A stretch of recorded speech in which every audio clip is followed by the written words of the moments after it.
Cute kitchen വേൾഡിലേക്ക് എല്ലാവർക്കും സ്വാഗതം. ഇന്ന് ഞാൻ നല്ല സ്നാക്സ് ആയിട്ടാണ് വന്നിരിക്കുന്നത്. അതിന് വേണ്ട ഇൻഗ്രീഡിയൻസ് നമുക്ക് നോക്കാം. നമ്മുടെ ചെറിയ ഗ്ലാസ് ചായ കുടിക്കുന്ന ചെറിയ ഗ്ലാസ്സിൽ ഒരു ഗ്ലാസ് പകുതി ഗ്ലാസ് റവ, അതേ അളവിൽ തന്നെ അരിപ്പൊടിയാണിത്. ഇനി കുറച്ച് ഏലക്ക വെച്ചിട്ടുണ്ട്, കുറച്ച് വെള്ളം വെച്ചിട്ടുണ്ട്. ഇനി ഞാൻ ചെയ്യാൻ പോണത് ഒരു പാളയൻ ഗോൾഡൻ പഴം, അറിയാമല്ലോ. ഈ പഴം എടുത്തിട്ട് നമ്മുടെ ഈ ഒരു പാത്രത്തിലോട്ട് ഇടുകയാണ്. ഇനി നമുക്ക് അവനെ ഒന്ന്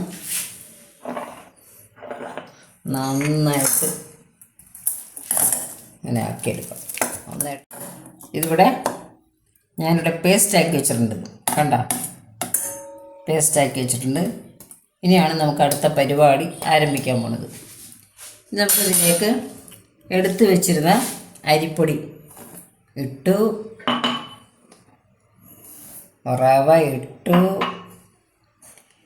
എള്ള് കഴിയില്ല ഞാൻ, ഇത് ഞാൻ പൊടിച്ചിട്ടില്ല, ഇത് ഞാൻ ഇടാൻ പോവാം.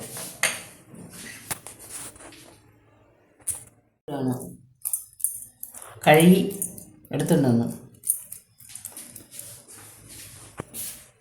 അരിപ്പൊടിയും റവപ്പൊടിയും എടുത്ത ആ ഗ്ലാസ് ഉണ്ട്, ആ ഗ്ലാസ്സിന് ഒരു ഗ്ലാസ് ശർക്കര ഞാൻ ചീകി എടുത്തിരിക്കുകയാണ്. അത് കൂട്ടിട്ട് വേണം എന്നിട്ട് അതിലേക്ക് അത് ഉരുകാനായിട്ടുള്ള വെള്ളം ഏകദേശം ഒരു 1/4 കപ്പ് 1/4 ഗ്ലാസ് എടുത്തിട്ടുണ്ട്. ഞാൻ അവിടെ കിടന്ന് ഉരുകട്ടെ. ശർക്കര ഉരുകിയിട്ടുണ്ട്, ഞാൻ ഫ്ലെയിം ഓഫ് ചെയ്തിരിക്കുകയാണ്. ഇത് നമുക്കൊരു അരിച്ചൊഴിക്കാം.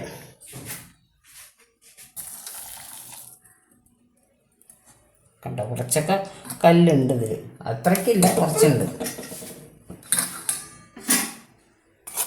ഇനി ഇത് ചെറുതായിട്ടൊന്ന് തണുക്കണം. ഇത് ഞാൻ ഒഴിക്കാണ്, ചെറിയ ചൂടുണ്ട്.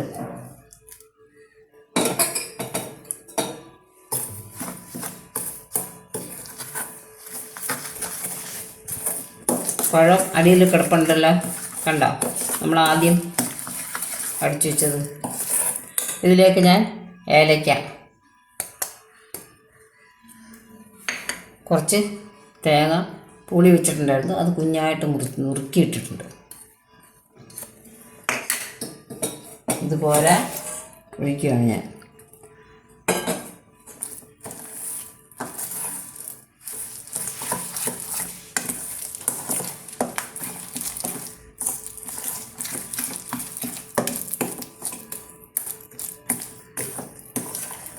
ഇതിലേക്ക് ഒരല്പം ഉപ്പ് നീര്, അതായത് ടേസ്റ്റ് മേക്കറാണ് ഇതിൻ്റെ ശരിക്കും പറയുക. കാരണം ഉപ്പും കൂടി ഇടുമ്പോഴാണ് ഇതിനൊരു ശരിയായ സ്വാദ് വരുള്ളൂ. നല്ല മധുരത്തിൻ്റെ കൂടെ നന്നായിട്ട് മിക്സ് ആയിട്ടുണ്ട്. അതെങ്ങനെ വരണം.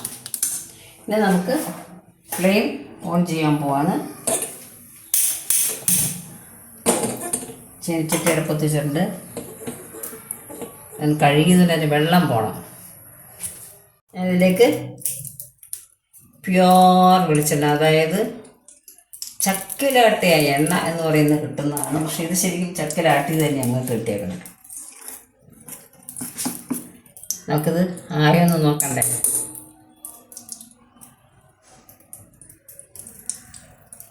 വീട് ഫ്ലെയിം ഞാൻ ഇത്തിരി കൂട്ടി വയ്ക്കുകയാണ്, ഒഴിക്കുകയാണ്.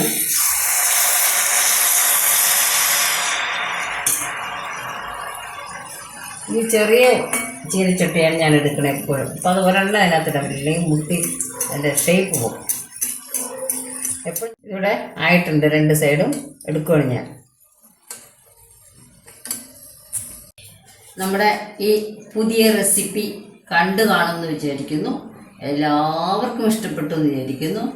ഞാൻ ഇതിനൊരു പേരിടാൻ പോവാണ്. കാരണം ഇത് നെയ്യപ്പം അല്ല, എന്നാൽ ഉണ്ണിയപ്പം അല്ല. ഉണ്ണിയപ്പത്തിന് നമുക്ക് അതിൻ്റെ അച്ചൊക്കെ ഇട്ടിട്ട് അതിനകത്തല്ലേ ഒഴിക്കുന്നത്, അതല്ല ഇത്. പിന്നെ നെയ്യപ്പത്തിന് നമ്മൾ രാവിലെ കലക്കി വെച്ചിട്ട് രാത്രി ഉണ്ടാക്കും, രാത്രി കലക്കി വെച്ചിട്ട് രാവിലെ, അങ്ങനെ.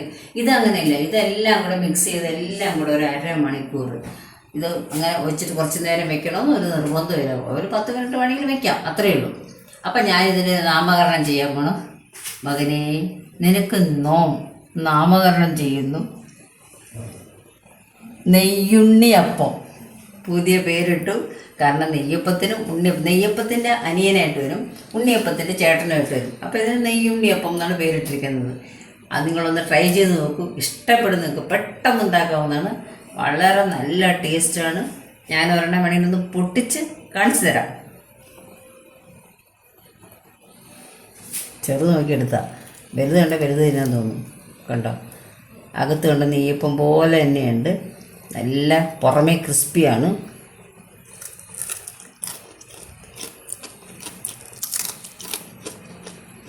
കേട്ടോ ശബ്ദം? ഇതാണ് നല്ല സാധാണിത്. ഇതാണ് നെയ്യില്ലാത്ത നെയ്യുണ്ണിയപ്പം. എല്ലാവരും ഇത്ര നേരം കണ്ടതിന് നമസ്കാരം, നന്ദി. ഷെയർ ചെയ്യുക, ലൈക്ക് ചെയ്യുക, സബ്സ്ക്രൈബ് ചെയ്യാത്ത സബ്സ്ക്രൈബ് ചെയ്യുക.